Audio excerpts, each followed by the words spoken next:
It's time for Windows Weekly. Paul Thurrott and Mary Jo Foley are here for the last show of 2013. We'll talk about the CEO hunt. It continues. We'll also give you the latest in the problems people are having with their Surface 2 firmware update and more. It's all next. Netcasts you love. From people you trust. This is Twit. Bandwidth for Windows Weekly is provided by CacheFly at CacheFly.com. This is Windows Weekly with Paul Thurrott and Mary Jo Foley, episode 341, recorded December 19th, 2013. Hunt the Wumpus. Windows Weekly is brought to you by Carbonite. Whether you have one computer at home or several at your small business, Carbonite backs up your files to the cloud automatically and continually. Plus, access your files anytime, anywhere with a free app. Start your free trial at Carbonite.com. No credit card required. Just use the offer code WINDOWS, and you'll get 2 bonus months with purchase. And by Personal Capital. With Personal Capital, you'll finally have all your financial life in one place and get a clear view of everything you own. Best of all, it's free. To sign up, go to personalcapital.com/windows. It's time for Windows Weekly, the show where we cover Microsoft, Windows, Xbox, Hadoop, with the queen of Hadoop, Mary Jo Foley. I want to be the queen of Hadoop. No, wait. No, you don't. No, you don't. Priscilla, Queen of the Desert. Paul Thurrott, Queen of Hadoop. It doesn't, yeah. It doesn't Paul Thurrott, super site for Windows, winsupersite.com. Mary Jo Foley, all about Microsoft.com and elsewhere. I just learned, much to my interest, that something, now I don't remember what it was, is running on Hadoop. What was it? Oh, rats. You know, I have to say. It had to do maybe with the NSA. I don't remember. It was something. It was appearing on another show. We rarely say the word Hadoop outside of this particular program. So you know how when you buy a car and then you see that car driving around all the time, all of a sudden you never noticed them before, but now they're everywhere, right? Now so Hadoop Mary Jo starts talking about Hadoop, and now it's like it's just everywhere. I know what it was. IBM's Watson runs on Hadoop. What a surprise! Doesn't IBM have a Hadoop-like platform of their very own? Apparently not. Yeah, they might. Well, Microsoft used it too, but then they ended up scrapping their Hadoop imitator and going with the real. So they acquired It was called XPS, the extensible paper format, or whatever. Those clowns. I think that's. I use an XPF of 30 when I'm in the sun. At 30 was approximately the number of people that ever used XPS. So. I guess it wouldn't be Windows Weekly without a update on the CEO. First of all, we know now, according to Microsoft, or actually somebody on the board, I guess, that it won't be this year. Was that the black smoke that was coming up from Building 19? Habemus CEOum. We don't yet have a pope. We don't yet have a CEO. And who did that come from, Mary Jo? Where did that story? It came from John W. Thompson, who's the head of the search committee. So he ought to know. He ought to know. Now, parse what he said. Does it mean they don't know who it's going to be, or they're not going to name it? You know, I wish I could really parse what this means. So here's what they said this week. They said they actually gave us a new number. We started out with 100 possible candidates. We thought it was 40. It was actually 100. Wow. They say now. Then they whittled it down to 20, supposedly. So they're saying, you know what? It's a very complex process. We need more time. I think the reason they put this out this week was because everybody was just guessing, like, is it today? Is it today? Is it today? You know? Not today. Not today. Not today. And, you know, they said we'll be ready to talk more early 2014. I've seen some people speculating, so they're going to announce this at CES. No, they're not going to announce this. You don't announce that at CES. No. Right. It's like we have a new laptop and we have a new CES. You have a new CES. Yeah. You save CES for the products. You don't want to overshadow any product announcements with a CEO announcement. When do you announce it? Is there a board meeting coming up? That's all we know. We just know they don't have a name to announce yet. Yeah. You know, he says 100 possible candidates. We talked with several dozen, focused our energy on a group of about 20. About half of them said I don't want it, and then now we're down to 1. You know that feature in Microsoft Word where it will summarize what you're writing into something concise? If you were to summarize this post, it would be an empty page. Yeah, nothing. It was like, we have nothing to say.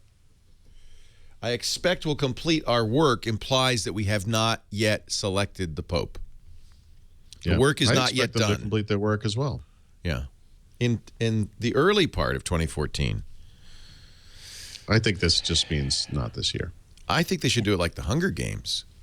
I do too. They should have a big dome with weapons. They should all be put in the forest. Let them go, and whoever lives is now CEO. I'm kind of imagining like a shirtless Chris Capossela with like war paint on his body, standing over the dead remains of his enemies.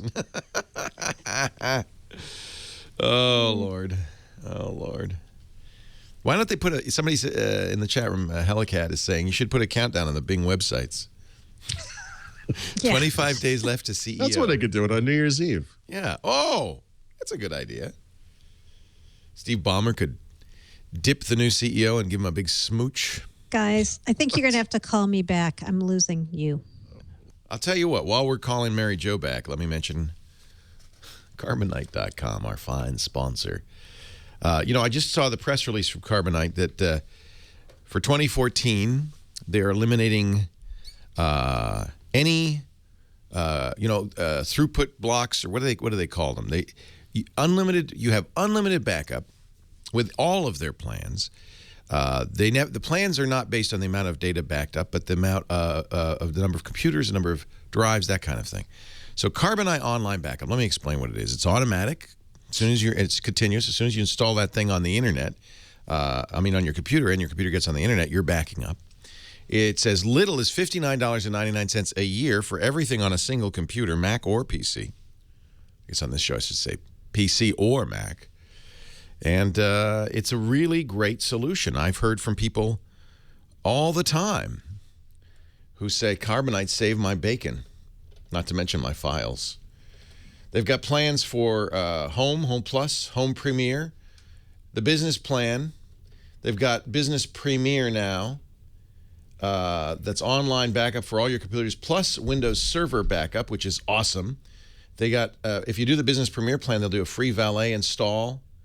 Unlimited computers, external drives, and NAS devices. It's HIPAA compliant. And unlimited Windows servers. They also have the new enhanced server backup for Windows servers, database, and live applications with a comprehensive hot backup, plus hybrid local and cloud backup, upload speeds. I mean, they have all the plans for all your needs. But I've got to say, if you're not backing up, or even if you are and you don't have a great strategy, you're not doing it right. You got to go to Carbonite. Visit Carbonite.com and use the offer code WINDOWS, and you'll get a free trial, 2 weeks for the home or home office, 30 days for small business. They never require a credit card. I like that because, sometimes now, I think all of our free trials now, no credit card needed, because otherwise you feel like, well, then just, it's just going to start into the regular. No. You have to decide to buy, but I think when you do, you'll realize what a great solution it is when you try it, and you'll get 2 free months with purchase, at least, if you use our offer code WINDOWS. This is better and better all the time. Carbonite, the backup solution. You gotta back it up to get it back, so do it right with Carbonite. Carbonite.com. The offer code is WINDOWS. It's Windows Weekly. Mary Jo Foley, Paul Thurrott, Leo Laporte. Talking about the latest from Microsoft. Are we good, Mary Jo? Yep. I don't know what that's about. I don't know. Could be us. Could be you. We've had trouble with Skype. NSA. Could be the NSA. Once when you split the signal, you're going to reduce you're going to attenuate some data's going there, some data's going there. Attenuate. Attenuate. It's a word I don't hear enough. No. You should listen to Ham Nation. You'll hear it a lot. A lot of attenuation on our ham radio program. All right. So John Thompson blogs next year. Yep. Barron's says that Mullally is still in the running. What the hell? Yeah. I thought we got rid of him last week. Didn't we vote him off the island? Look your heels, Leo. He'll be our next CEO. No, it was Paul Moritz who got voted off the island last week. That's right. Okay, we got to keep track of that. I know. We need a big scorecard for all this. But yeah, Alan Mulally, who's the Ford CEO right now, there's been a lot of back and forth. Is he in? Is he out? He won't definitively say I'm in or I'm out. He's hot and he's cold. He's in and he's out. Isn't that a Katy Perry song? I think she wrote it. She wrote it for Alan Mulally. Leo, I can't admit to knowing that. Well, giggling Mary Jo has admitted already, I think. She got the reference immediately. I did. And I have a feeling Paul might have as well. But you can blame your children. That's what I always do.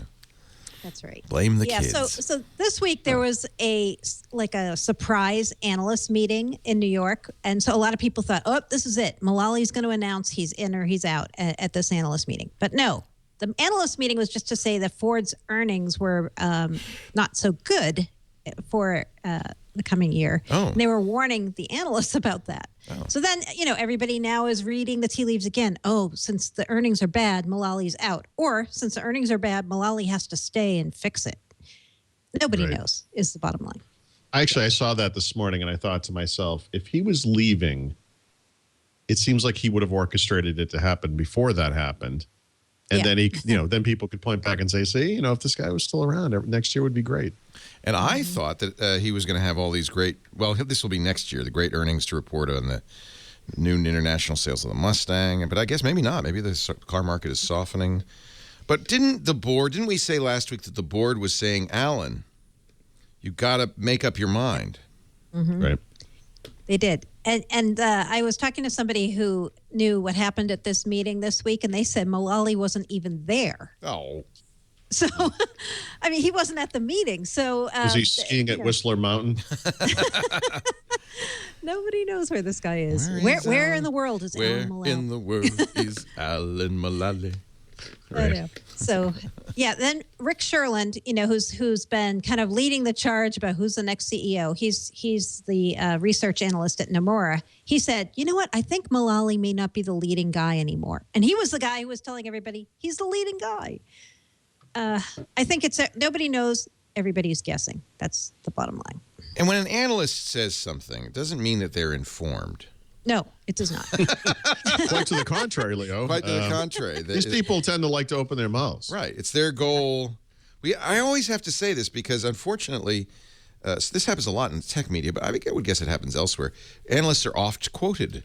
But as we've pointed out many times on other shows, their audience is different. Their responsibility is different. Yes. They are really talking to investors. Right. So yeah.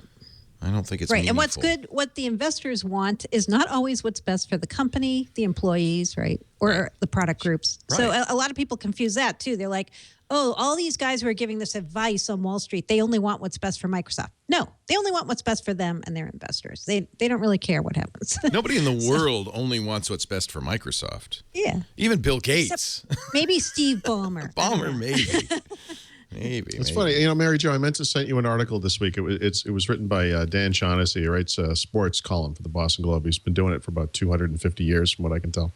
But someone had written it, or someone had complained to him that he didn't seem too excited when local teams, win. And he was saying, he goes, look, I'm an old school journalist. My job isn't to root for the home team. My job is to report things as they are. He goes, it's interesting if the Patriots go 19-0 in the regular season and lose in the Super Bowl. That's just a great story. Yeah. It's a great story when the Red Sox win, whatever. But I mean, this is kind of like that in that sense where, and of course we as people who cover Microsoft, a lot of people I think look to us, and if we're critical of the company, it's like, well, why aren't you cheerleading the company? And then, other people, if you do say something positive, you're a Microsoft shill, and I mean, I think there's a deeper calling. And so I think all of these groups, whether they're straight ahead journalists or analysts or whatever, have a particular calling, I guess I would call it.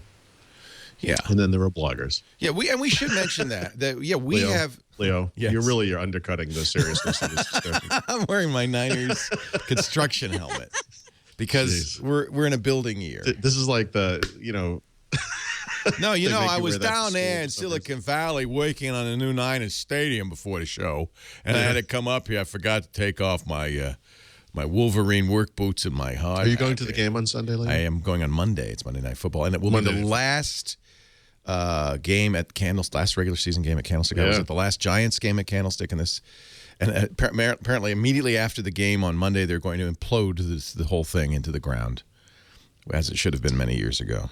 Sure. So Are they going to yes. have separate stadiums, I hope? Yeah. Yeah. Well, you know, we have it's AT&T weird, Park, which is a beautiful downtown baseball stadium, as all baseball stadiums should be. And Yeah. then Silicon Valley gets right out. You know, you look out the window of Google, Oracle, and look right into the new Niners Stadium, which opens next year in I think it's Sunnyvale or Mountain View, and it's down that way. So they're going to change the name of the team? No, the team is still San Francisco 49ers, even though they're playing in San Jose. You figure it out. Okay. It's just the way it is in the NFL. By the way, now that I've distracted you from the Alan Mullally conversation, I would like to point out what Bill Gates is doing these days. He's putting Yeah. stuffed cows. All right. So Actually, I guess, we should have commented on this because I saw this. Bill, imagine you're whoever you are. Doesn't matter what status you are in life, but Bill Gates is your Secret Santa. what Clearly, you're what getting a gonna get? Maserati. No. Clearly, you're getting No. He donated a $500 island. cow to Heifer International. That's a good donation. get like a Gave a stuffed cow to a poor family. Well, you get the stuffed cow, but a poor family gets the donation. A donation to Heifer International. I've done this before. I've given a goat. Has been given in your honor thanks to the giving spirit that you inspired. Hardworking families in need around the world will now have regular meals, a stable income, and the pride of passing on the gift of their achievements and knowledge to others. So Bill Gates, there's apparently a Secret Santa thing on Reddit. Reddit gifts. And imagine, if you will, the young woman who drew Bill Gates as her Secret Santa. I know. It's crazy. Her name, Rachel. To Rachel, my Secret Santa present to you is a cow. Don't worry, you will not have to build a barn. The cow will be given to a family in need. Happy holiday, Bill It's a Gates. Microsoft cow. It's going to be updated regularly with new meat. Having received this, I would perhaps doubt that it's in fact Bill Gates, except Bill, knowing that this would be a problem, took to a Reddit tradition and actually sent a picture of himself with the stuffed cow and the certificate, proving, unless this is an extremely adept Photoshop, that he did in fact send Rachel. I think we can attest that this is. But why is Bill Gates doing the Secret Santa, Reddit Secret Santa? That's strange. He's got a lot of free time now. That's just odd. You know? It is odd. And it looks like he kind of did it himself. Here's the card to Rachel from Bill. I think that's Bill's handwriting. It's like a kid's Valentine's It Day is. card, you know, from grade school. It's so weird. There's Rachel with her. He also sent her a National Geographic coffee table book. Mm-hmm. And that's really amazing.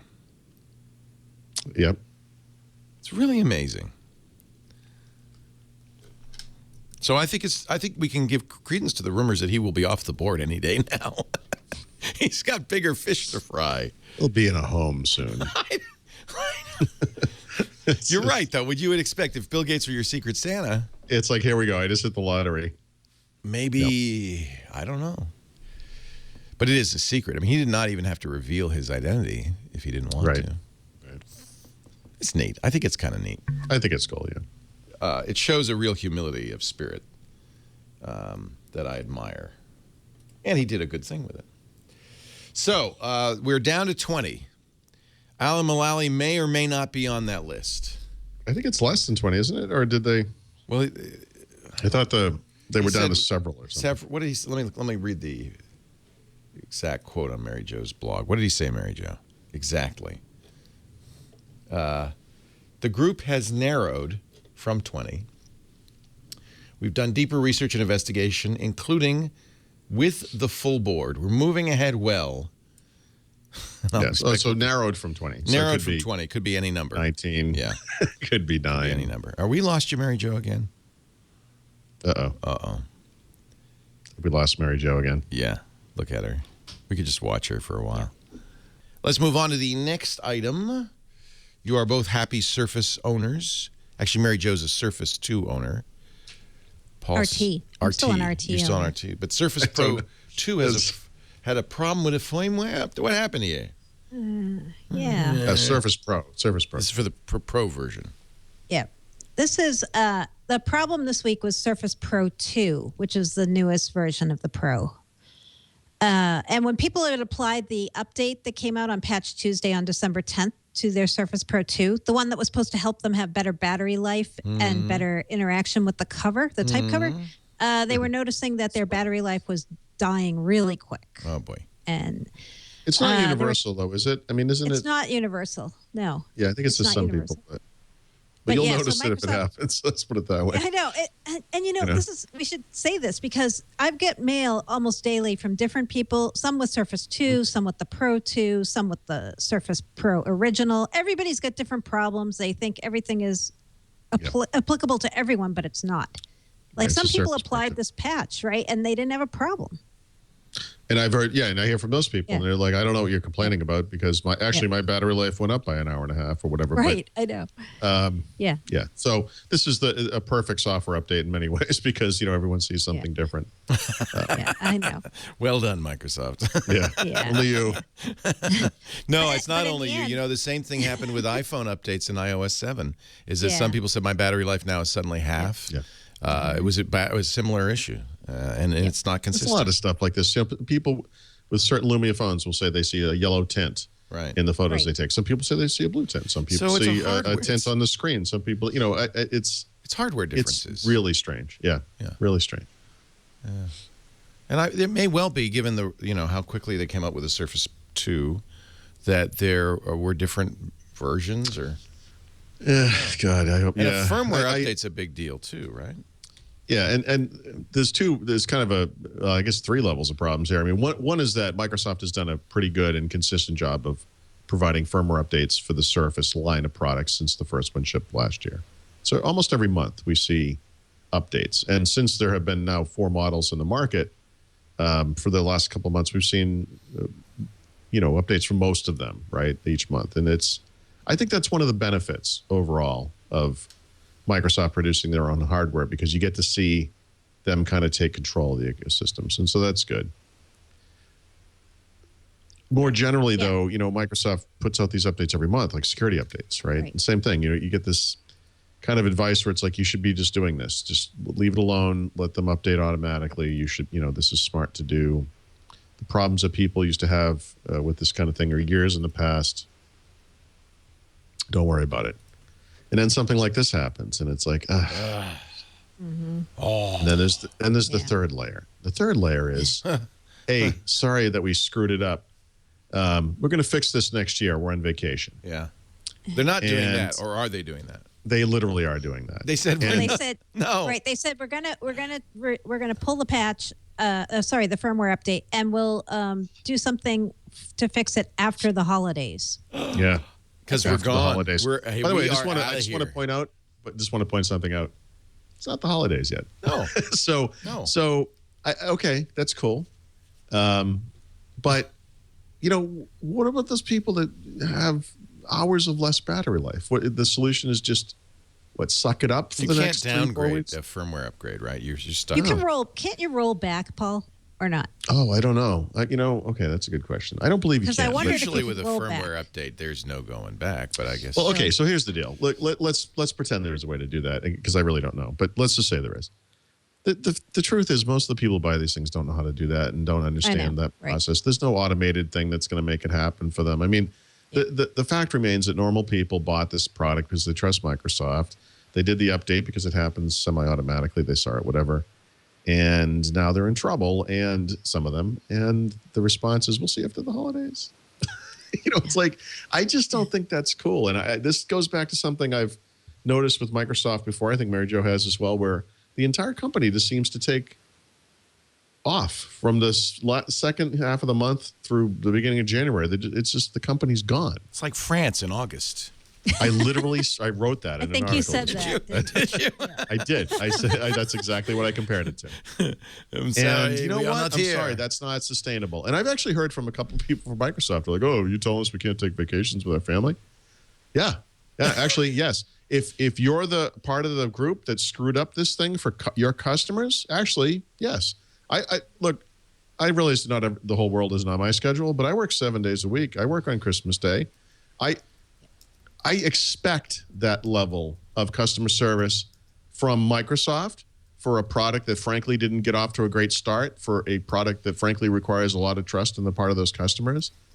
Keeping them waiting for weeks is the exact wrong thing to do. I'm sorry. Yes, I do. I do expect you to skip the vacation retreat to Switzerland or wherever you're going this year. Yeah, I really feel that strongly about it, and I don't understand making people wait for something like this. Well, and I think you can make a strong case that a tablet, the expectations are a little different. They're higher, frankly, because as you said, people who buy tablets.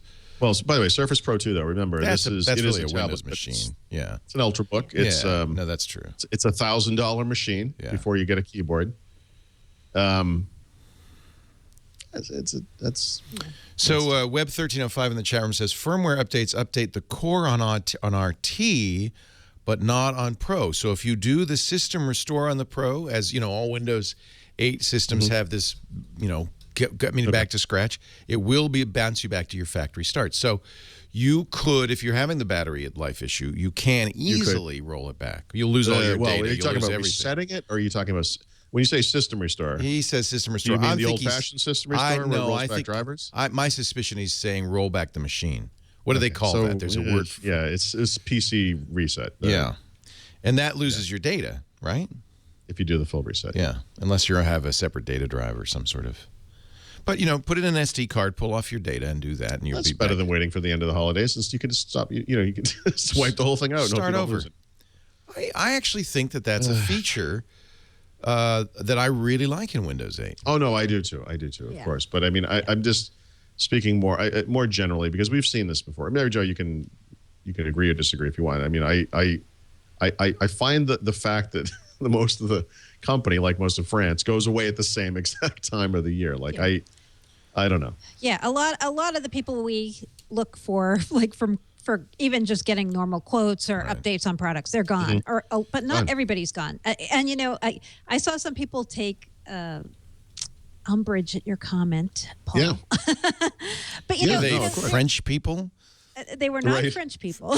The word umbrage is a French word. I about the France comment too, by the way. I thought that was funny. I was like, I've spent a year of my life in France. I'm not ignorant of France. I know. I think the people who were upset were because there are a lot of people who work in product support, customer support at Microsoft, and they aren't the ones who take off. Like they're the ones who are stuck in the forums answering all the angry questions from people. That's even worse, they're really stuck because there's no good answer. Yeah.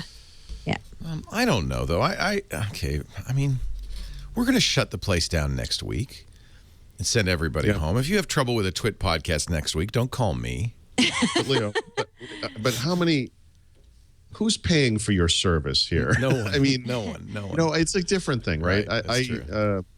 My entire company is going to be gone, the whole week after Christmas or whatever. I mean, that's pretty normal. I mean, I tend to just work, but. I'm talking of, this is the different thing. It's like, yep, we screwed it up. All right, see you next year. Deep Pan makes a good point. He says, if you're building yourself now as a devices and services company, services means, service. Service, service. Services are down right now. It's devices and services, not devices and customer service, you idiot. Yeah, it's funny. I remember talking to the Azure guys when they started building Azure, and they said to make that point to the team, they made them all wear little pagers, and every time Azure went down at the beginning, they would page them whatever time. Vacations, nights, middle of the night, and they said, you know what? That taught us what it means to be a services company. That's interesting. Yeah. So I think they know this. I'm not trying to defend this whole patching thing because, man, I can tell you, if this had happened to me, I would be really irate, and justifiably so, I think. Yeah. So, they at least should tell people how to work around it, post some very public description of what you can do as a normal human being, not a power user, to fix this or get around it somehow. But right now, they're not publishing anything as far as I know about workaround or whatever.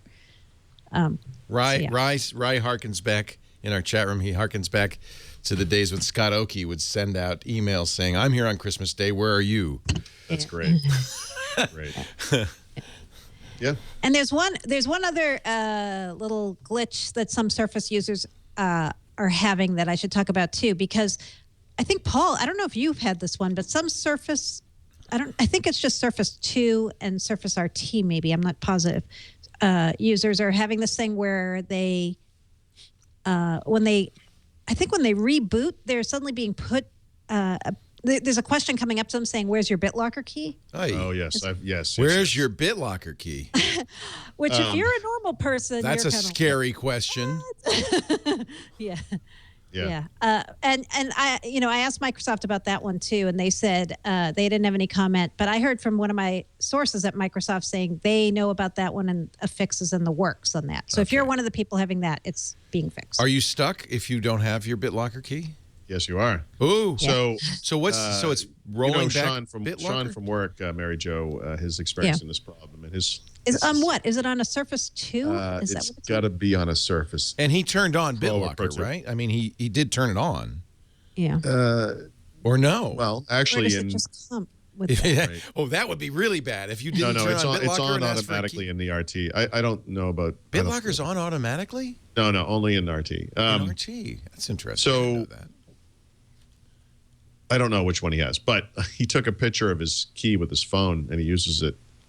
So now when this happens, he has the key so he can type it in. Now, and of course, when you BitLocker is the whole disk encryption that's in Windows, and when you do use that, it does prompts you. It says, now give me a disk or a USB drive. Let me store our certificate somewhere, because if you lose that, you're out of luck. So these are people who are ignoring that. Yeah, it's not on by default on Surface 2. So okay, that's interesting. It's on by default on RT. That's an acknowledgement, I guess, of the fact that, as we've mentioned on Security Now, that SSDs are cannot be effectively. It's sort of a simpler version. It's a kind of a non-managed version of BitLocker, but I don't think it's on out of. Let me see if I can remember this. Web 9215 says you go to the website and get the key. What do you mean? No. That's not. We're not talking about that key. Yeah, first, boot into your Surface, and then go to the website and get the key. Everybody knows you can get the BitLocker key on a website. What? I don't. No, Jenny Colley is telling me you can reset the Surface 2 if you don't have your BitLocker key. You can reset it. Yeah, of course you can wipe everything. Yeah. Lose all your data. It's basically CryptoLocker for Windows users. CryptoLocker is the ransomware that encrypts your disk and then asks for. I'd like to flip a switch that makes my computer unusable. Do you have a feature like that? Yes, it's called BitLocker. Okay. So, important note. Make sure you get your key and you put it somewhere safely, not on your computer. Right. The thing is, Surface this season, I should say, has actually been in the midst of some good news, right? Obviously, there's a cynical view of this, but it seems like they are at least making the right number of them in the sense that it appears to be mostly sold out everywhere, right? Last year, they had the exact opposite problem where they clearly made too many of those things. In fact, I think they're still selling some of them now.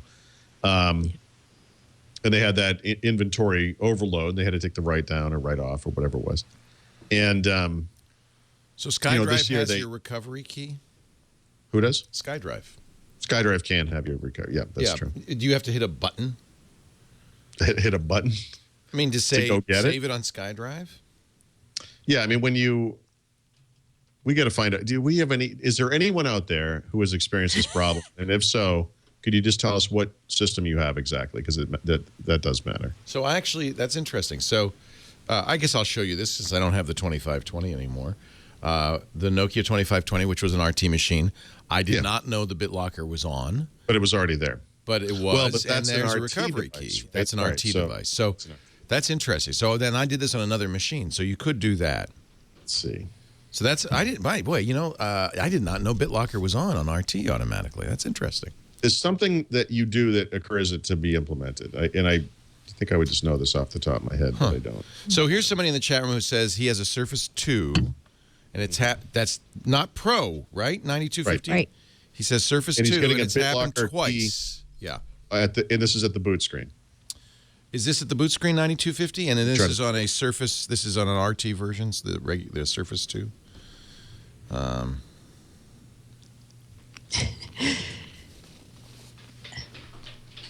Yeah. So the main reason I brought this up is it's being fixed, everyone. this annoying problem that we can't quite get our handle on. And this one, they're not waiting till the holidays are over. I'm turning Well, on we don't know Surfaces to look. I don't know when it's being fixed. Oh. And Microsoft won't comment. I just heard from one of my contacts, hey, we know about it, and we're in the midst of fixing it. I got to tell you, I mean, I had that Nokia 2520. I loved it. Yep. I had no idea that BitLocker had been turned on for it, or was by default, and I had no idea that I could go get my key here. Right. I guess if I called Microsoft, they would tell me if they were there, but that's interesting, huh? If they were there. If they weren't home for the holidays. Well, I think the people who would tell you that probably are there. Yeah. To be fair. Yeah, sports they're slobs there. are there. I don't think they're going away for the holidays. No, they're not. That's really an interesting bug. The Web 9215 says, yeah, it's a Surface 2 and it happens to him after reboot. It doesn't seem to happen on the RT, though, I can say, since this has not happened to me, and I've rebooted it quite a bit. So that's good. Good news for us sticking with the old devices. Excuse me. Yeah. By the way, I no longer have that 2520, so I have no idea who has it. If it's Walt Mossberg, everybody just log in there and steal his key, because that's gone back to Nokia. I wiped it and it's gone back to Nokia. I presume the key is no longer valid. And if it is, it's not my problem. BitLocker on Windows 8, the x86 versions, Windows 8.1, is like it was in, Windows 7. It's something you need to turn on yourself. BitLocker in Windows RT is just called device encryption. It's kind of a non-managed version. On both of my RT devices, it is on, and you can every key from this kind of device encryption control panel. And maybe everyone listening to this should do that right now, just as a, until next month comes and that fixes there. And I'm not sure where you go in your Microsoft account to find your BitLocker recovery keys, but somebody sent me a link in the chat room and it worked. So there is a direct link. It will take you to your Microsoft account. It is skydrive.live.com/capital P dot lowercase MVC hashtag 1 exclamation mark / recovery key. This is good. Easier way to find that. I mean, right. Or as Bobby Cannon says on Twitter, just get the BitLocker key tattooed on your arm. Oh, there you go. There you go. Problem solved. Problem solved. That's it. I wonder if I'd go to skydrive.live.com/recovery key. I bet you that'll do it. Yes. So skydrive.live.com/recovery key. I thought you were kidding. Does that actually work? Yeah.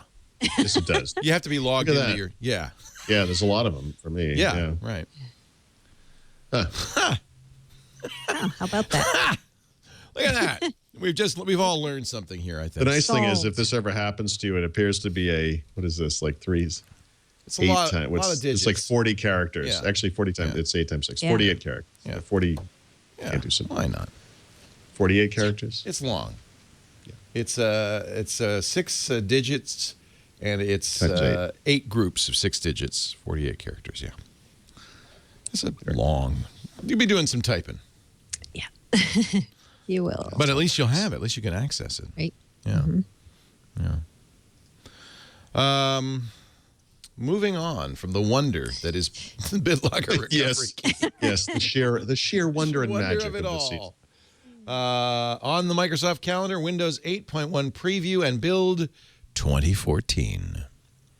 These are the conferences. Yes? No? What? Yep. Build 2014 is. We're coming back, Leo. We're coming back to San Francisco. Oh, good. Yeah. Yep. In April. Oh, good. Now that you know where all the bars are. And maybe we'll come to the Brick House again. Please if do. You guys invite Please us. do. You are invited. And as far as I know, I'm still April. doing Windows Weekly next year.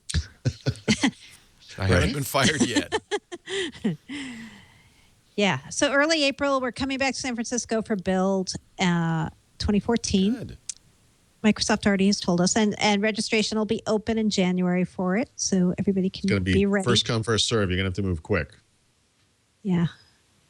Yeah, they haven't said if there's going to be early bird discount registration. I don't know if there is or isn't going to be, but yeah, that's good news. And we know that's interesting timing, right? Because Yes. It's spring 2014, and that's supposedly when Microsoft's going to have Windows Phone Blue available, and also the Windows 8.1 Update 1 available around that time, possibly the Surface Mini around that time, the rumored Surface Mini. So it's a really good time to have that show, which it'll be April 2nd to 4th at the Moscone, and the registration opens January 14th, 2014.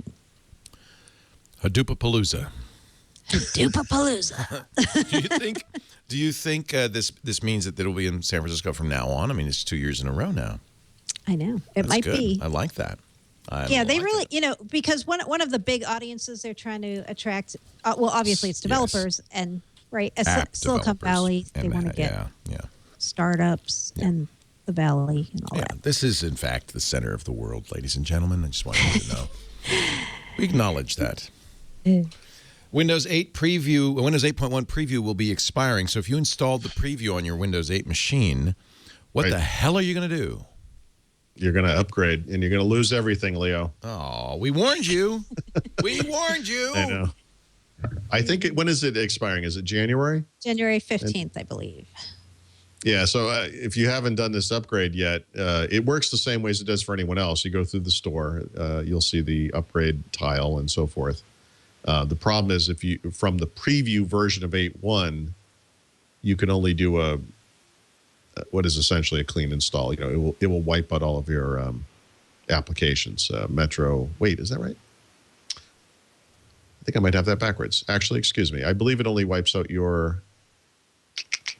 Oh, I'm speaking like I know what I'm talking about, but I'm not actually positive. What does it wipe out? Do you remember? I did this so long ago. We said that we had to reinstall apps, I think. Everything, right? All apps. Or your apps. data too, or just apps?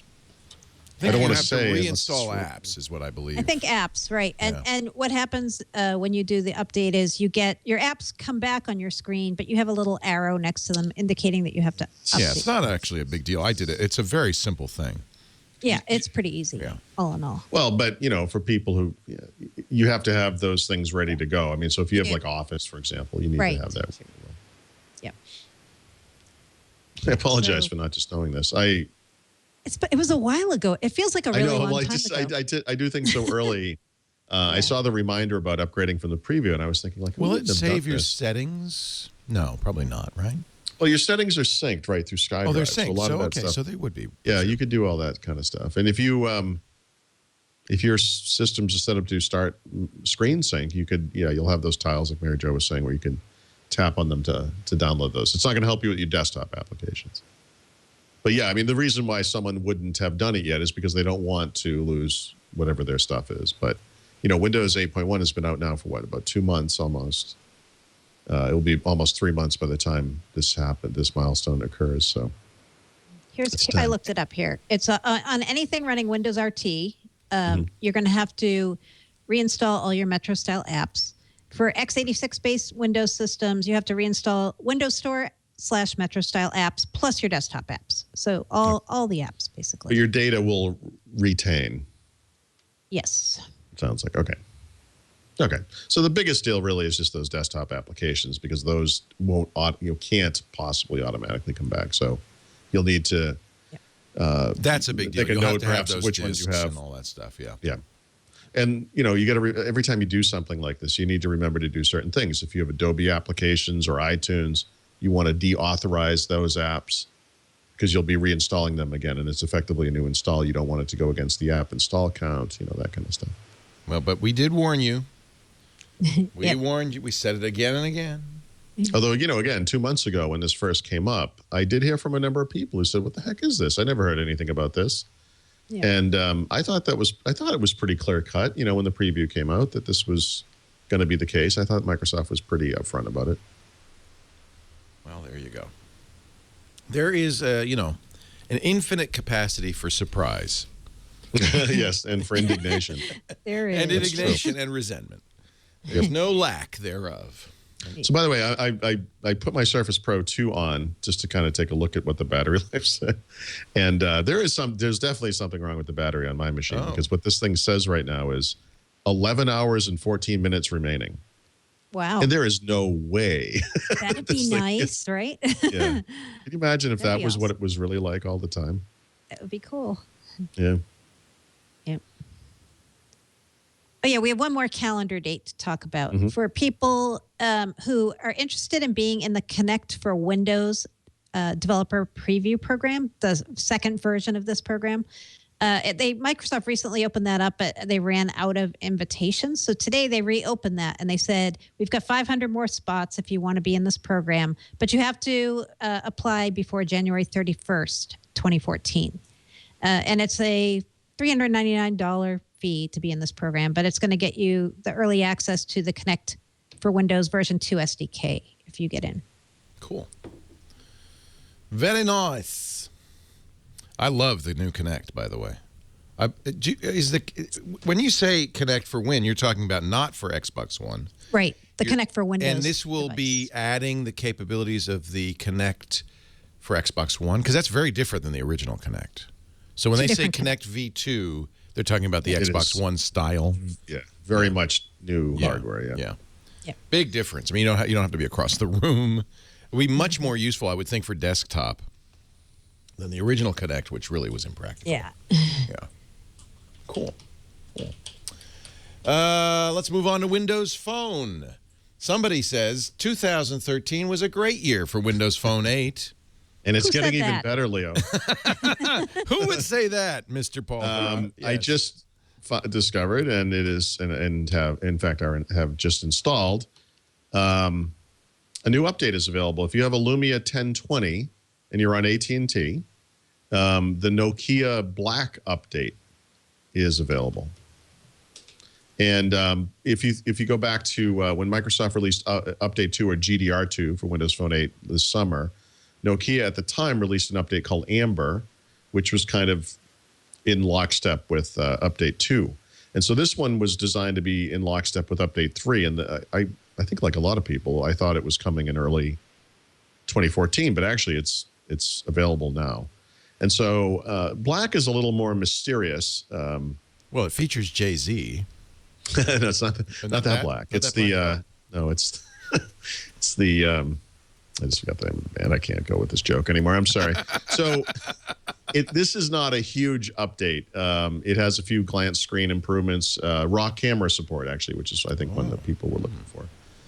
Some new camera stuff, and support for the latest version of Bluetooth, Bluetooth 4.0 LE.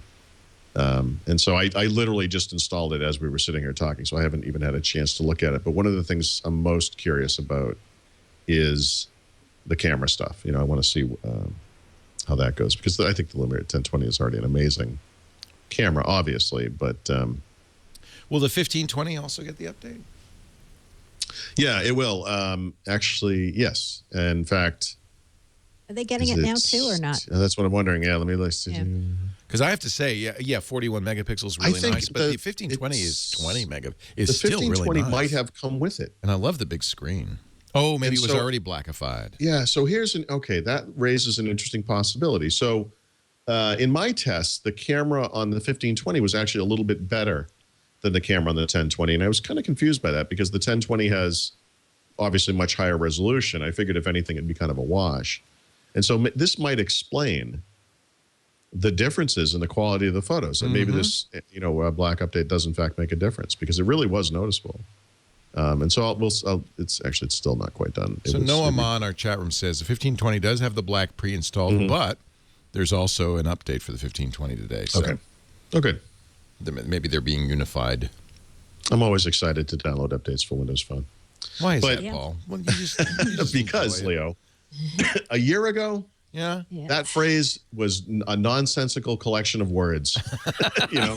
Like there was no downloading or installing of updates on Windows Phone. Not really. I mean, not a lot of it. And I wrote an article about this. I mean, just to jump through it really quickly. I mean, obviously there were some market share improvements. It's still low single digits and all that kind of stuff. But in some markets, in Europe, in Latin America, South America, Asia, Windows Phone is doing amazingly well. And I think more important, the first major goal from a market share perspective is that, as BlackBerry tanks and Windows Phone rises, Windows Phone sort of establishes itself as that third ecosystem. And I think that's a big deal. It's also notable, perhaps, that with the iPhone falling to about 12% market share, Apple obviously is selling more phones each year. I mean, people seem to confuse market share versus unit sales and all that kind of stuff, but they're growing, but more slowly. And so Android has about 80% of the market. iOS or iPhone has about 12, and Windows Phone has about 4. The delta between Windows Phone and iOS is not that great, whereas the delta between iOS and Android is humongous. So I'm not saying it's going to happen in 2015 or anything, but we'll see how it goes. I think that's interesting. There's been a big thing this year with apps. I mean, this is another issue with Windows Phone where a year ago, we wouldn't have said, oh, like all the great apps are happening on Windows Phone. Again, huge delta between the Windows Phone store, 200,000 apps, and over 1 million each on iOS and Android. I get that. But I have a list of, I went through and looked at the posts that the Windows Phone guys did just from June through the end of the year, or through now. And an amazing collection of first-rate apps and games have appeared from other platforms. The things that other people just sort of take for granted, Instagram and so forth. We also have like the kind of Windows Phone specific stuff that I think is very important. The Bing apps, which I think are actually a big deal. Fresh Paint, things like that. The Here apps from Nokia, and then something that doesn't get enough credit is those Xbox Live games that are unique to Windows Phone. Some amazing stuff there. And so, again, it's not like we're out of the woods or anything, but the explosion of important apps this year, I think, was bigger than any year previously for Windows Phone, and that's a big deal. In lockstep with the market share gains is Nokia's decision to really proliferate, with multiple device types targeting multiple markets and seeing great success, especially in the contractless, inexpensive markets, with the $99 phone like the Lumia 520 or the 521, 525, the phones that are pretty similar. And so that's a big deal. I think personally for people like us who live in the United States, devices like the 1520, the 1020 especially, the 920, whatever, those phones, 925, 928, 920 are all a big deal. But I think overall, from the sort of a health of the market perspective, Nokia's done a good job of just kind of answering all of the possible market types. So that's good.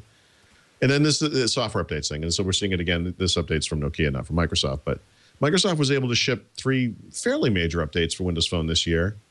And again, this is it's almost like science fiction, Update 2 or GDR2, which happened over the summer, is a huge update. Update 3 is now available for anyone who wants it. It's early. You can basically pretend you're a developer, get it early, bypass the carriers. There's already been an update for it.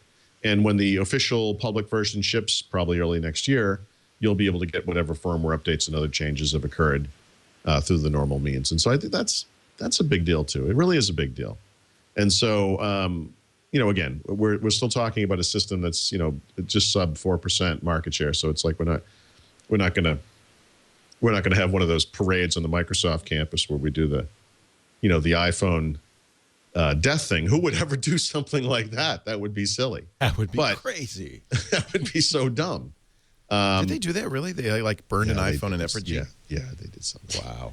So we're just going to pretend that didn't happen. No. And we're just going to say that this was, seriously, I think for a year in which there wasn't a major new Windows Phone release, in a year in which the Windows Phone team alone among all of the major product groups of Microsoft didn't jump on the rapid release bandwagon, curiously enough, I think was the best single year they've had since they announced Windows Phone. Huge year. Really great handsets. We can now, by the way, disabuse people of the notion that the Asha division of Nokia, which Nokia is keeping, is going to do an Android device. That's been debunked apparently. Yeah. By somebody whom I don't know. It was a rumor in the first place, right? Yeah. I like those kind of rumors. And I should correct myself because I've said it several times. Microsoft bought Nokia. They didn't buy Nokia. They bought a part of Nokia. Sure. Yeah. And I often truncate it to Microsoft buys Nokia as well, with the understanding that people who read this to understand what's really happening. But I mean, Microsoft got the prime chunks. They got the juicy part. Yeah, yeah. I mean, they got the juicy part. Yeah. And when people think of Nokia today, that's what Microsoft bought. Other than, say, Here mapping, which I'm surprised they didn't get. Right. Yeah, there's services. There's the Asha hardware, which is their third developing nation, third world stuff. What about podcast support? If you don't mind me asking a self-serving question. This week, actually, two major apps were released. Xbox Video, which we expected. In fact, we expected about 2 weeks ago. And also Xbox Music, a preview version that was not expected. And I'm really happy to see the Xbox Music preview app because I've been working on this book about Xbox Music as kind of a proof of concept. And in going through it, and when you look at all the major, it's amazing how many platforms Xbox Music is available on now. And I'll just quickly, Windows 7 through Zune, Windows 8, Windows 8.1, RT, and RT 8.1. The web, it's on Xbox 360 and Xbox One. It's on iOS and Android. It's on Windows Phone. Am I missing anything? I think that's most of it. If you look at all of those different interfaces, and you look at the modern versions, especially Windows 8.1, Windows Phone, Xbox One, etc., the Windows Phone version notably was really far behind. And part of it, the reason was because they had this experience that they kind of pulled forward from Windows Phone 7. It was based on Zune. Didn't have a lot of the modern features and everything. And it was weird going through the book because the Windows Phone experience was so lousy in so many ways. But now they have this standalone Xbox Music app, which raises all kinds of issues and questions and so forth, because they already have this integrated experience on the device as well. And how do these things coexist? Or is the integrated experience going away in Windows 8.1 or Windows Phone 8.1? We don't know. But I will say two things about it. One is that the standalone app allows you to sign in with a different Microsoft account. And this is actually pretty important because if you sign into your phone with your Microsoft account now, and you go to use music and videos, there's no way to change the account that's connected to. It's the one you signed in with. When you have a standalone app, you can sign in with any account, and that is a big deal for some people because maybe they want to share the music subscription with their wife or husband or kids or whatever it is. But they don't want all of those people signing into their phones with that one account, right? They only want to sign into the app that way. So that's I think mostly a good news thing.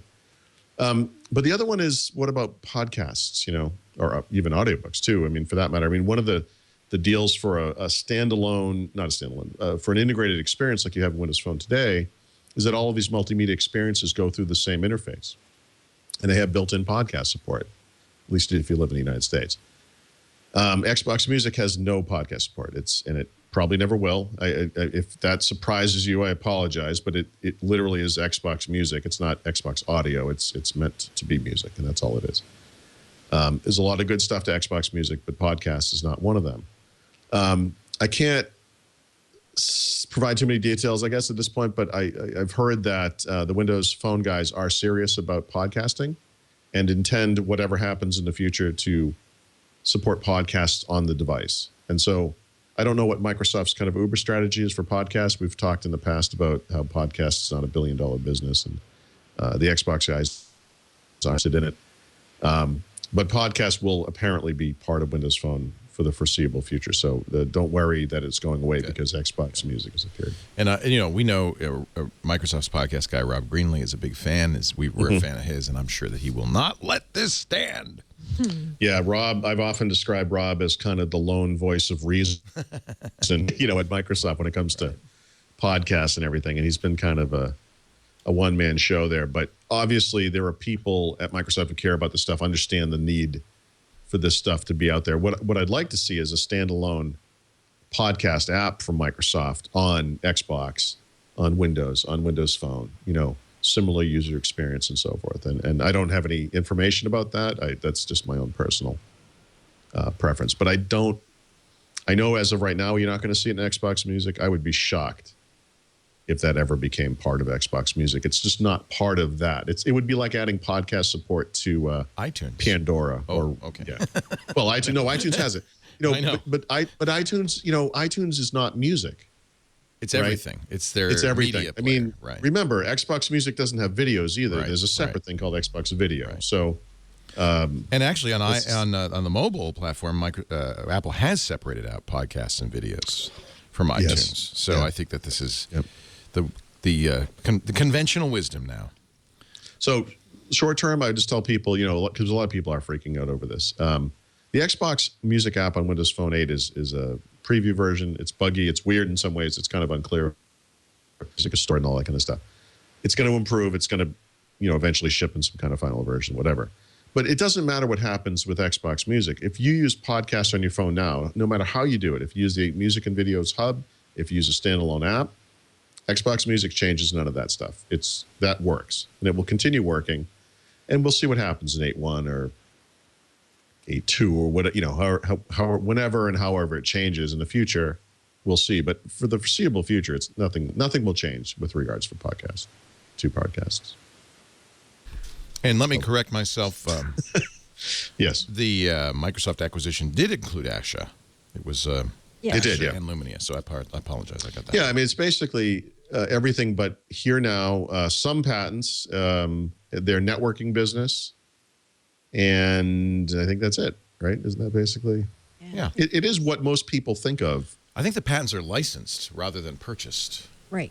So they don't even Microsoft- keep the Microsoft bought it. licenses. Right. Right. The Patent patents. license. Yep. Yeah. Anyway, it's complicated. Yeah. The company that will be Nokia is basically what used to be Nokia Siemens, right? Plus tires.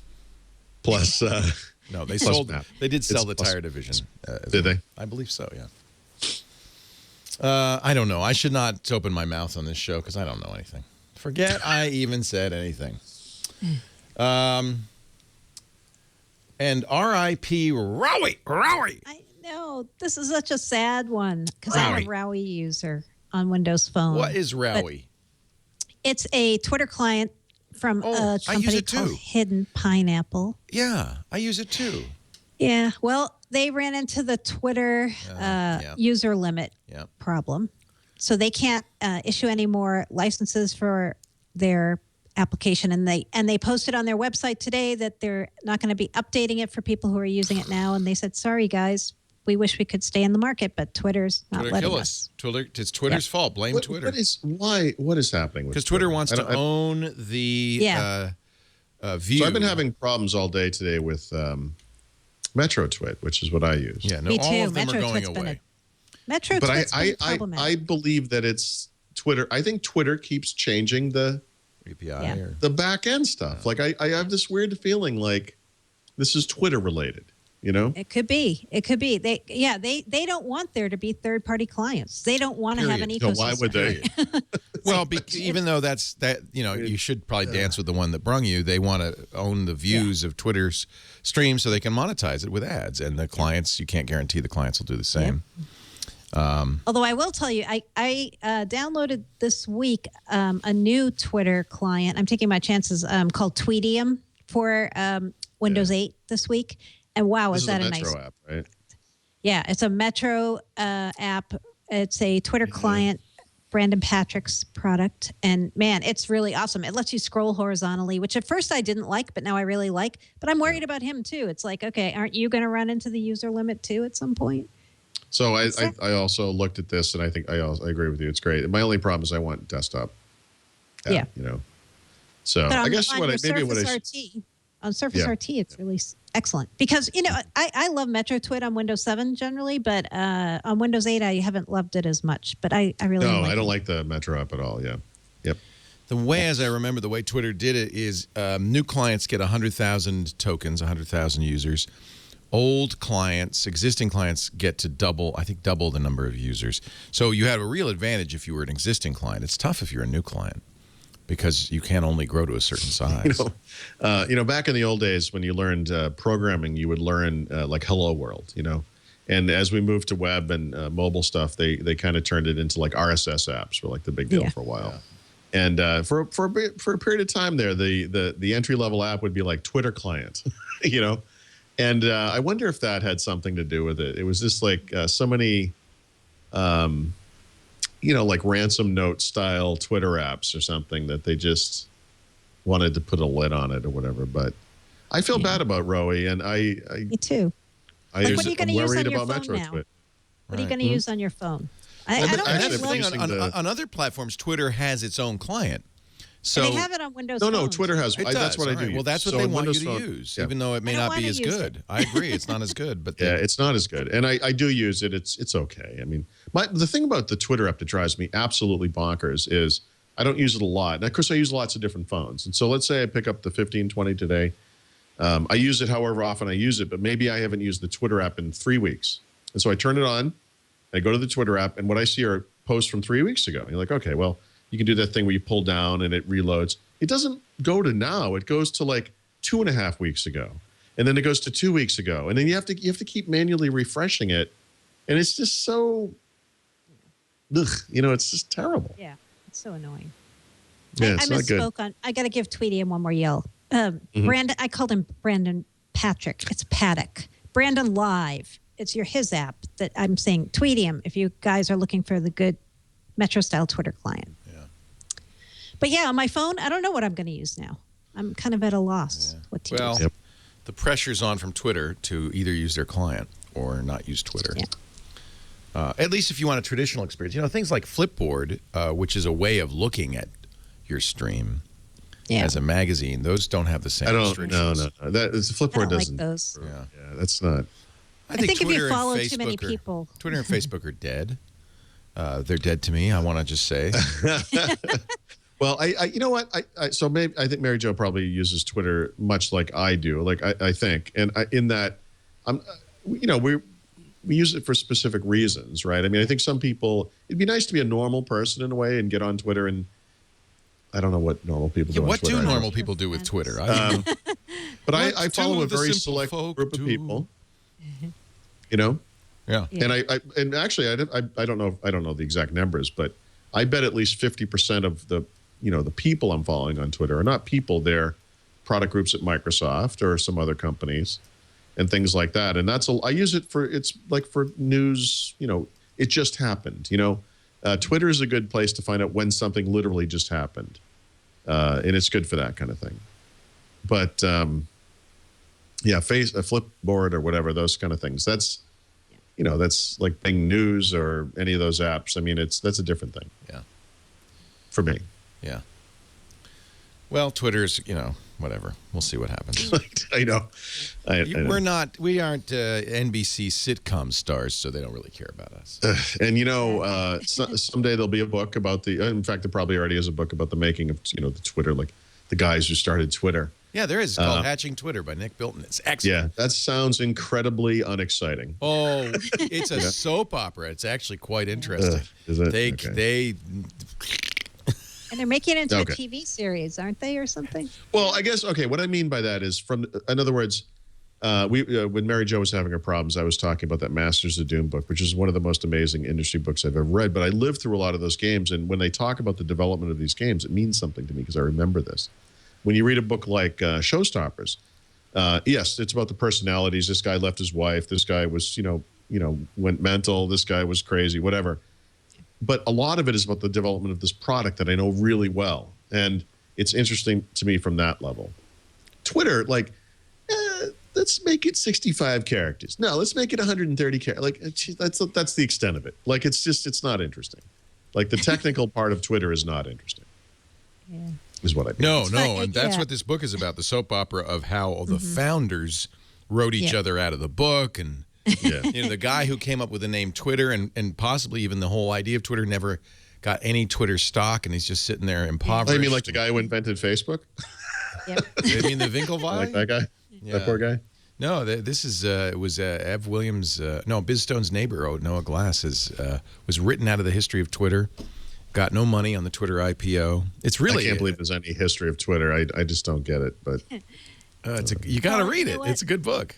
No, Paul and I are spoiled because we've gotten to cover a company that's in so many product areas. Right. It's Twitter's very narrow. Yeah. Right. It's like we have to write about Xbox and Hadoop. Right.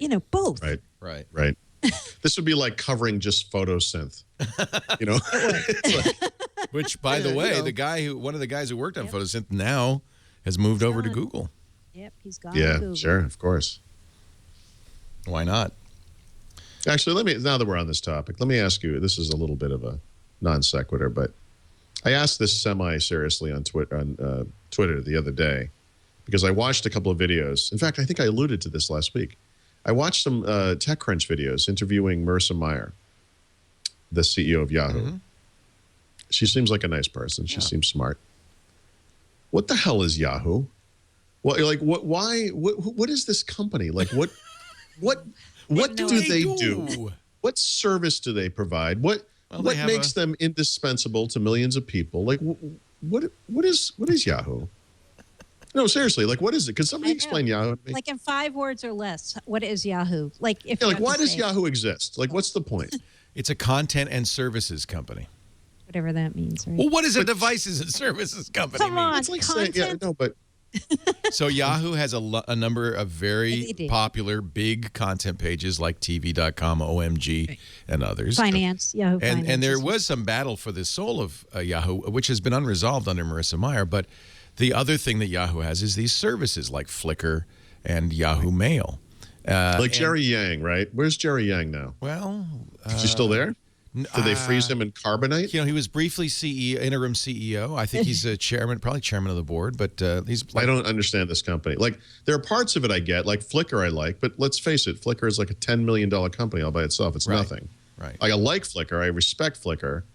Yahoo bought Flickr. Like, Flickr is not Yahoo. Like, what is the point? I just don't understand. I really don't understand. I'm not joking about this. I literally don't understand why they exist. Well, they Microsoft almost bought this company for some astronomical amount of money. Yeah. God, talk about bullet dodged. It'll be interesting to see what happens because I guess they could continue to be this hybrid that puzzles people, or they could focus on. I think they're going to focus on content. A hybrid that puzzles people. That's good. What are That's they? What are you? That's a good one. By the way, Jerry Yang is no longer on the board of any of Yahoo or any of those companies. So he is literally not part of Yahoo, not part of the company that he co-created. Well, he's probably a major stockholder. Shareholder. Because, by the way, I mean, it would be interesting to me to read a story of Yahoo because at some point Yahoo made sense, right? When they started Yahoo, the way I understand it, it was kind of a manual directory of what was on the internet because this was like a necessary thing. It was not possible to find out what was out there. And the reason, because we didn't really have search engines, right? So, you know what Jerry Yang's doing? He's they playing would poker. rate sites. Jerry Yang's become a poker professional. Oh, good Lord! Has he really? No. Yes. Yes. Apparently, yeah. Oh, huh? He resigned from the board. You understand, January like this of last company year. had to have jumped the shark at some point, right? Like at some point, it stopped making sense. Right. I need to read a book about Yahoo. Is there a book about Yahoo? I don't know. That's a good question. I've heard you like writing books, Mr. Why don't you write a book about Yahoo? No, I don't want to do the research. I just want the answers. You could. I got a title for you. YAWHO ? No. My title would be "What the," and then a slew of characters is Yahoo. What the? Would be the name of the book. Do you want to talk about? Sorry to destroy this. Retail. Let's do retail stores. Yeah, let's do 83 new Microsoft retail stores in 2013, and more coming? No, so 83 total stores. Oh, 83 now. total stores. Okay. Yes. And more coming next year. And this answered a question I had. It seemed to me like in the past few months we were hearing less and less about the Microsoft stores, and I was wondering, wow, are they going to count on Best Buy, that store within a store thing, as their stores now? But the answer is no. This does not count Best Buy, right? This is no. This does not count Best Buy. This is 83 Microsoft stores in North America. This counts the standalone stores, like the big ones, like at the Prudential in Boston, but also the little kiosks, like the one we have in New York. In New York City, are there 17 or 18 Microsoft stores, probably, or how does that work? He's being facetious because there's none. Is it like Starbucks? They're across the street from each other. Yeah, we have one kiosk at the Time Warner Center that's really small. They do a good job with what they have there, but we don't have a retail store in Manhattan. What? I know. Yeah, we don't. It's nuts. It's nuts. Still don't. And there's still never been an announcement that there will be. There also, we should say, are no Microsoft brick and mortar stores outside North America still. Remember, there were rumors London was going to get a store in 2013 and I think a few other places, but no others still. But they say they're going to keep going, and they published today where their next 3 stores are going to be. There's going to be one in Mississauga, which is near Toronto, one in Farmington, Connecticut, and one in the Paramus, New Jersey area. Mary Jo, we need to have a bet. and the winner will have to send some beer to the other person, and this will be the bet. And when you think about the scope of this bet, this is an awesome bet for you. Okay. Which will happen first? A Microsoft store in New York City proper, or a Microsoft store in Dedham, Massachusetts? Dedham. I'm betting on Dedham. I figured the strategy out, though. It says right here on the store page, no stores in your area? Like us on Facebook and let us know where we should open our next store. So really, they just wanted to get the entire island of Manhattan. They want 7 million likes. And then and only then, will they open a store. Oh, what fun. That's awesome. And, you know, I had a former Microsoft guy say to me on Twitter today, but who cares? There's never anybody in the Microsoft stores. But you know what? That's not true. Plus, I got to tell you why I want it. I'll say it again. I say it all the time, like a broken record. But I am in the market for a PC still. I still haven't bought one. And you know where what I want to do is go to a store where I can see all the different Windows PCs next to each other. And I can't find a place to do that. Buy one that doesn't have any of that crap on there, right? Yeah, in other words, right. you choose whatever the machine is, doesn't matter. Right. They sell it at the Microsoft store. You get the Microsoft version, right? With the signature install and all that. That's what you want. Yeah. So, you know, for people who say they don't need it, I beg to differ. And when they had that Times Square store for the few months that it was open here in New York, that store was always crowded. And it was crowded with tourists a lot of times, too.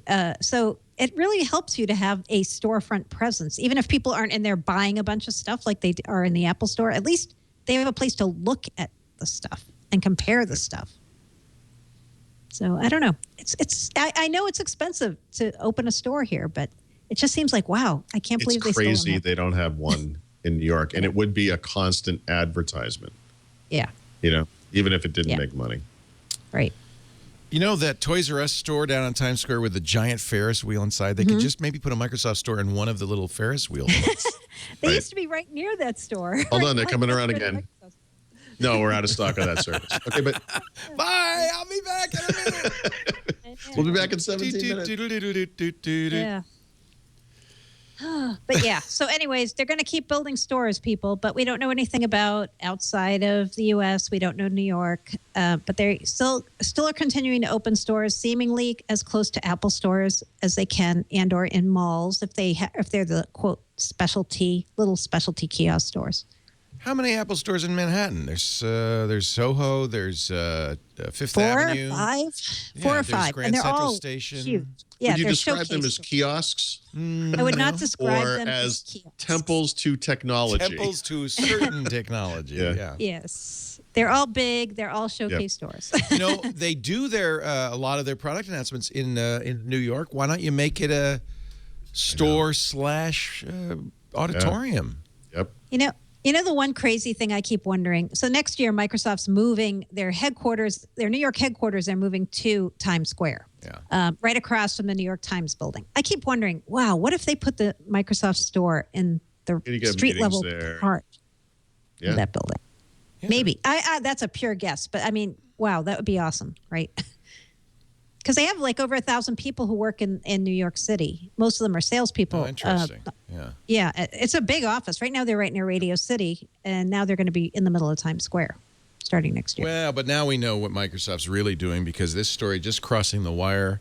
I know. On GigaOM, Microsoft is planning to excavate E.T. the Extraterrestrial for an exclusive I'm fascinated by this story. This is the game. This is the Atari 2600 game that is buried. No, because there was a news report a few months ago about the team of people that went out to do this. Yeah. And I never heard, I remember seeing that and thinking, oh, this is going to be excellent. I can't wait to hear about this. And then it just kind of disappeared. And so this documentary, it must be the same team, is going to be the subject of the Microsoft documentary. It's awesome. So here's the awesome side bit to this story. The Atari 2600 cartridge of E.T. was a horrifically bad game. So bad they buried it. Literally buried it in the desert in New Mexico. Yep. Cemented over it. Based on a Steven Spielberg movie. Right. Microsoft this coming year is going to release a TV series through Xbox that Steven Spielberg is associated with. How strange is that?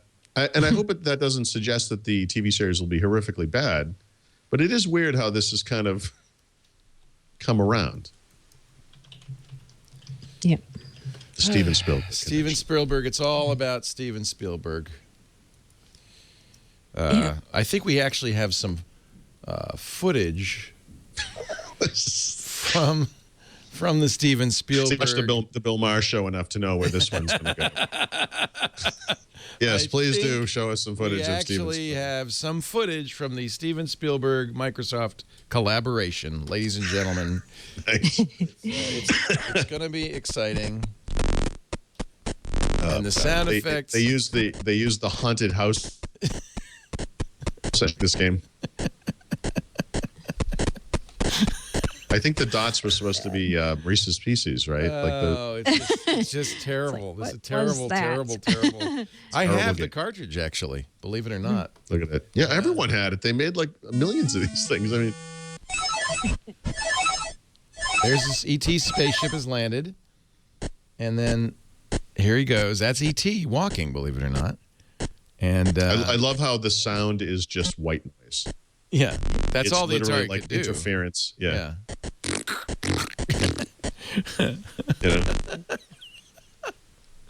Steven Spielberg. Even for that day, that game was awful. Oh, well, they making fun of the graphics now was they a little literally unfair. wrote the game in 6 weeks. I mean, it wasn't. God, they had terrible. no time. And apparently, written by people who had no idea how to program the Atari 2600. Well, there wasn't that much to it. I mean, frankly, it wasn't a hard thing. Well, no, but some of the later games on that console were actually pretty impressive, given what they could do with it. Right? You could look at something like Star Raiders, Miss Pac-Man compared to the original Pac-Man. Right? They could do stuff with it, and they figured out ways to put extra memory on the cartridges and. Our show today, we're going to get to our tips, our beer, and more in just a bit. But first, a word from personalcapital.com, the sponsors of our show. Bill Harris, the man who founded Personal Capital, has a long and storied history in finance. He was the CEO at PayPal and also at Intuit. And I think when he was at Intuit, he realized people need a way to easily grasp what's going on with their financial life. And Personal Capital does that with a beautiful dashboard for your Android, your iPhone, your iPad, your desktop computer. The catch-22 of your financial life is the more progress you make, the more complicated it is to manage. You've got accounts everywhere. You've got checking, savings, retirement, credit cards, investments, mortgages, loans. How would you know where to put your money, what to do to make your money work? Personal Capital is wealth management for the digital age. It lets you see in a graphical dashboard, graphs, charts, reports, the whole story. It's like having a financial GPS at your fingertips, and it's free. Visit personalcapital.com/windows. It'll just take a minute to sign up, and it will pay big dividends. And you might say, well, I'm young. I'm just starting out in life. No, this is the time. This is the time to use Personal Capital. Wherever you are in your life story, it's important to invest for your future. And gosh, I wish I'd had this when I was in my 20s and 30s. I could have really used it. And I wish it's too late now for me, but not for you. Personalcapital.com/windows. Try it free. Absolutely free. Thanks to Bill and the gang at Personal Capital for their support of Windows Weekly. Don't make your personal financial planning like a game of Hunt the Wumpus. Just to tie it into the conversation. Hunt the Wumpus? Remember Hunt the Wumpus? No. That I think even predates the Atari 2600. It was about as primitive a video game as you could get. We have one more breaking news item before the picks. Oh, yes, Is it ma'am. about Chuck Norris? This is like from the Are You an Idiot file. Yes. A Microsoft senior manager who worked in the finance department has been charged by the SEC with insider trading. Oh, please. Are you an idiot? And yeah, he and a friend were betting about when the Microsoft stock would go up and down, and they got caught. They made about $400,000 doing it, and they said they were going to take the money and open a hedge fund with it. Yeah, we were going to give it to charity. Us. Right. Right. Wow. Oh, yeah. You know, that seems like to Like, be come on, guys. so easy to get caught doing that, right? Oh, well. Jeez. Oh, well. That's too bad. And that, my friends, is why Mega Millions should be stopped. Really? No, because, I don't know, because maybe they were just buying lottery tickets with it. I don't know. Oh, there you go. Paul, you have a tip of the week. I do. We're going to split up these the picks this week. This will be All right. confusing. This is exciting for me. I'm getting my fingers ready to change the camera anytime. Yes. Anytime. All right. Keep your finger on there. Yep, it's on the pulse of the TriCaster. So I've been testing this service called Unroll Me, right? Unroll.me. Unroll Me. What you do is you sign Yeah. in with your email account. Yeah, obviously you have to give them permission to access. I typed in unoil me, and that doesn't work. Yeah, So a completely different service. unroll me. And what it does is it examines your inbox and it looks at all of the kind of newsletter type stuff you get. The point being that we get signed up to the stuff sometimes on purpose because we Yes. thought it was a good idea. Sometimes we just Yes. don't know what's happening. Yes. And it is amazing to see what is attached to your account. And then what you can do is go through the list optionally. You don't have to do this. And you can say, the first step is you can unsubscribe. And it's a free service. And so the way that it works is if you try to unsubscribe from more than 5 items, it asks that you share the fact that you've used this thing. So you can do that on Facebook, on Twitter, send an email, that kind of thing. So I shared it on Twitter or whatever. So you can unsubscribe with it. That's cool. But the next step is you can create this a single email. And you go through your list and you say, these are the ones I want in the Unroll Me email. And so instead of getting these emails all day long from Amazon local deals and your car dealership and some newsletter you subscribed to 17 years ago, whatever it is, you get one email and you can determine how it's formatted and everything. I chose kind of like a grid layout. And it comes once a day. You can choose one of the day it comes. Yeah. And I'm kind of curious when the hammer falls on this thing. I mean, in other words, do they start charging at some point? Do the ads get in there? I'm not sure how they're going to do it, but you should check it out. It's interesting because I get a lot of unwanted email, and some of it's like the gray mail type stuff, right? It is newsletters I was aware of signing up for. And because we're like getting impressed, we get subscribed to a lot of stuff we didn't sign up for as well. Oh, yeah. My most annoying thing now, because CES is coming up, and we all get emails saying, hey, would you like to make an appointment with the new stapler company at CES? And then, and this is something new, and I don't know if you guys have seen this, the latest thing is they don't stop at the first email. They said, just checking to see if you got my email. They sent me another one, like they care about me personally. Well, one of my more recent pet peeves, because I've actually started paying attention to this stuff, which is why the Enroll Me thing was very interesting. I've seen this with the newspapers. To get into a site to read an article, I had to sign into the Des Moines Register Post, whatever it's called. I get emails from them occasionally, or I'm making that one up. I don't know where they're from, but you actually go through the process of unsubscribing. They acknowledge it, and you still get email from those people. That kind of thing. I think a lot of times those unsubscribes is kind of just saying. Is literally, oh, you're a human. You're real. Oh, good. Oh, we got a good Here's address. some more email. Yeah, exactly. So this is very interesting. I'm a little nervous. I've been doing it less than a week. I think I started sometime earlier this week, but the last 3-4 days, whatever it's been, I've gotten the roll-up emails, and I think this looks interesting. So you should at least take a look at it. I know you don't like Gmail. You don't want to be Scroogle, but Gmail has, and a lot of people turn this off immediately, but they turned on some filtering a few months ago that, for me, sucked up all of those newsletters into a tab. Oh, no, by the way, Microsoft does the same thing, but whatever. I don't know. You'll enjoy this Gmail joke I got from someone today. I was talking about how, with this HP Chromebook, they're recommending that you get the, you contact Google and let them know you need a new power supply. But they don't tell you, how to do that. And so I spent a bunch of time researching this today, figured out how to make it happen. But I put the question on Twitter, how do you find the place in Google where they give you the new power supply? And someone, actually more than one person, wrote, just Gmail yourself a copy of what you request, and Google will read your email and will send you a new power supply. So, Oh, that's cute. yeah. Yeah. They know what you're looking for. They know when you've been naughty. They know when you've been nice. Yep.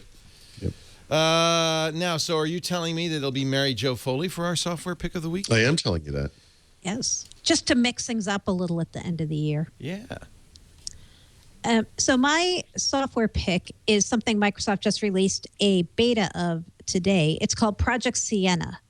And what it is a Metro-style app for building apps.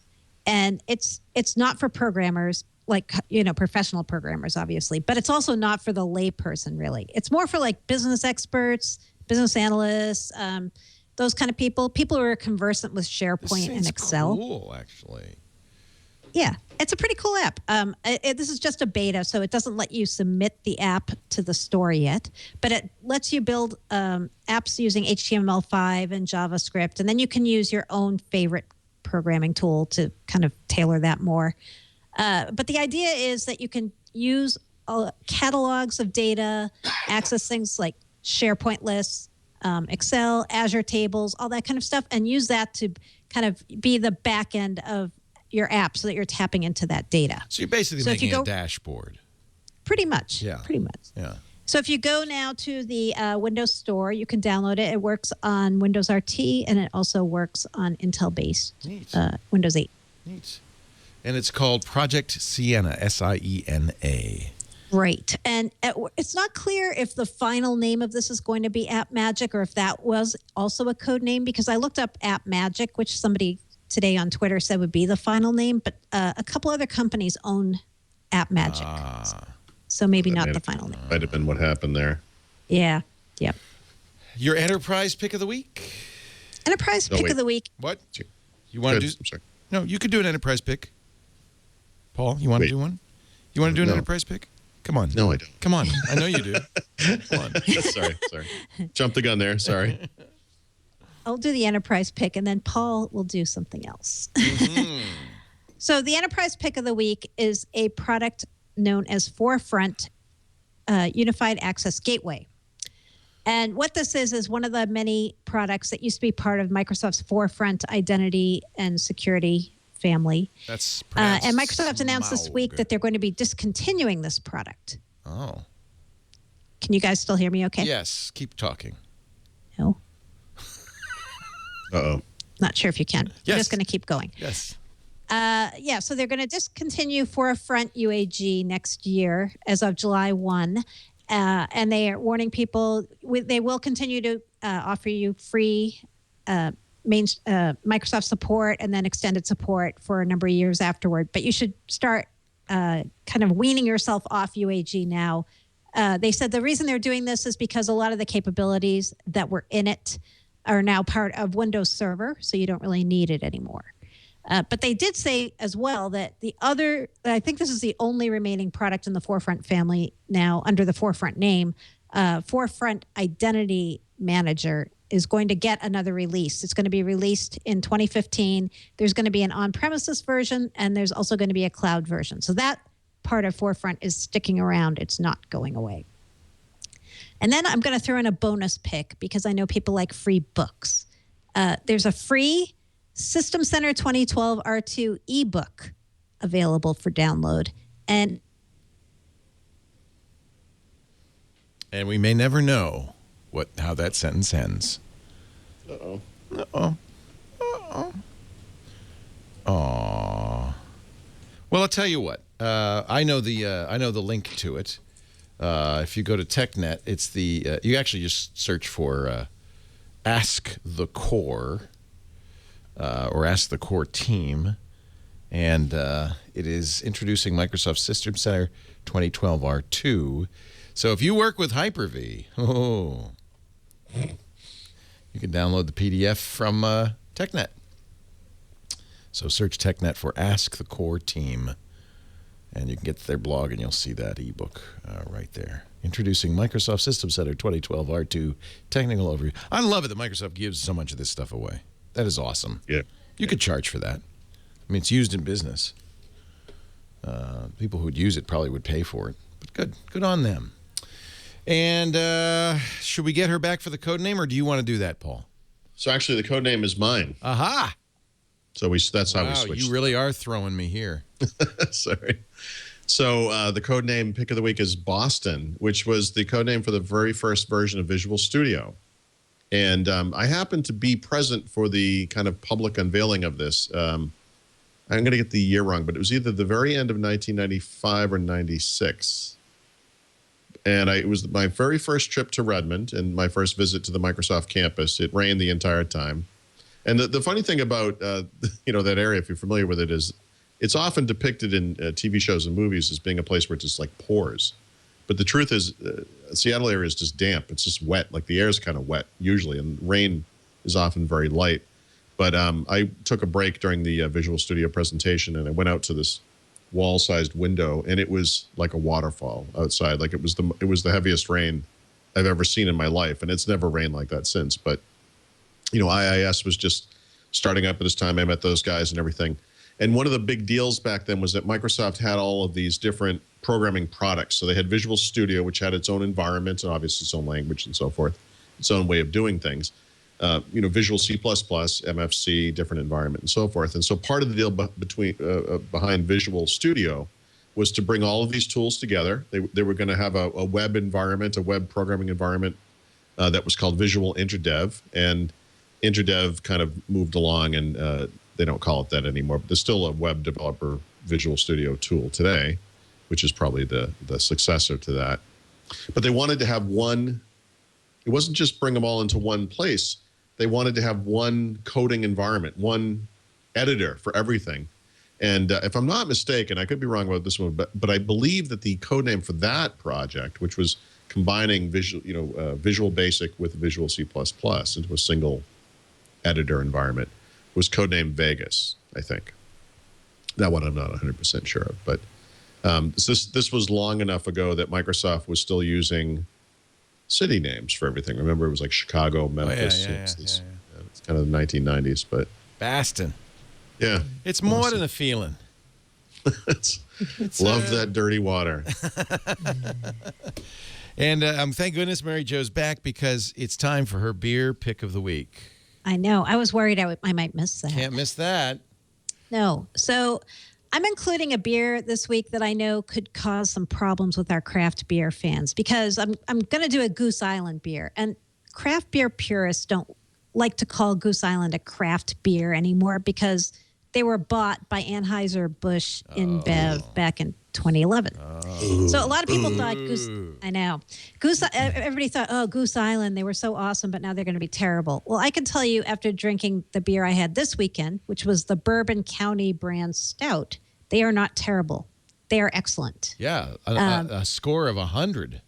A score of 100 on Beer Advocate. Wow. And it's a 14.2% beer, not for the faint of heart. Yeah. But wow, is it good? If you like bourbon and if you like stouts, I think you would really like this. It's aged in bourbon barrels. Yep. And it's really, really good. That's cool, because my bourbon's aged in stout barrels. Is it? No. That would be cool too. Yeah, no, but I'll often drink bourbons aged in portwood or sherrywood casks. It really does impart a flavor onto something. So that sounds cool. Yeah. So Bourbon County brand stout from Goose Island Beer Company. And at 14.2%, you're guaranteed to like it after the first bottle. No matter what. Mary Jo, I'm so sorry we've had all these troubles. We'll see if we can help you out. Yeah, thanks. Sorry for the confusion. For those who are tuning in, live, they see it, but I think a lot of the people who listen to the edited version won't even know, so I shouldn't say anything, because we fixed it up for you. Mary Jo Foley can be seen without interruption at allaboutmicrosoft.com. That's her ZDNet blog.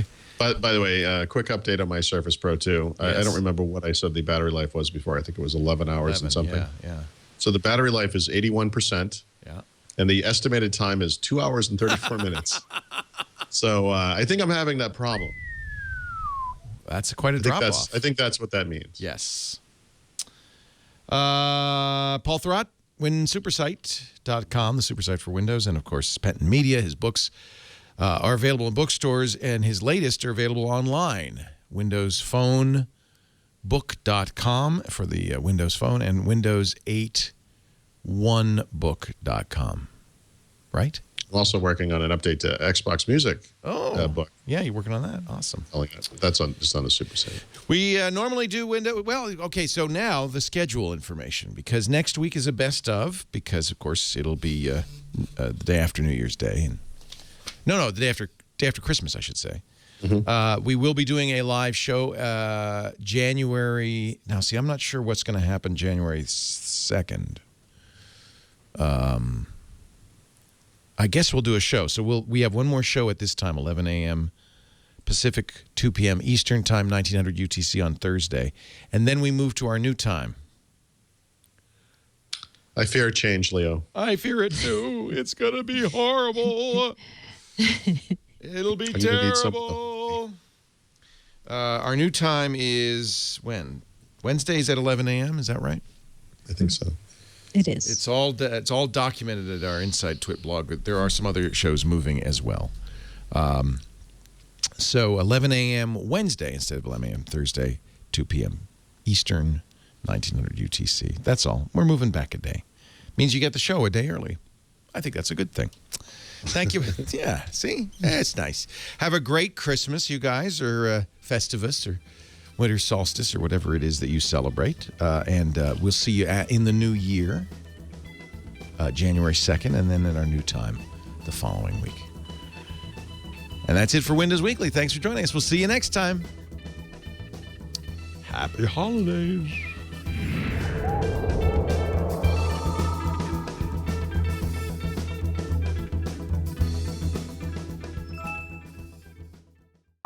They like your Firefox poster. It's almost time. It's Does it say 1.0? probably past time for me to replace that. Yeah, My name is on there. If you squint enough. Why is your name on there? Is it a book? So if you look at the graphic part on the right, I guess on the left. On the left, I don't know. The gray part. There's lots of names. That's actually tiny names. Yeah. And those are all people who contributed or something to those. Good on you. Yeah. Good on you. This is before I stopped caring about Firefox, but I don't care anymore either.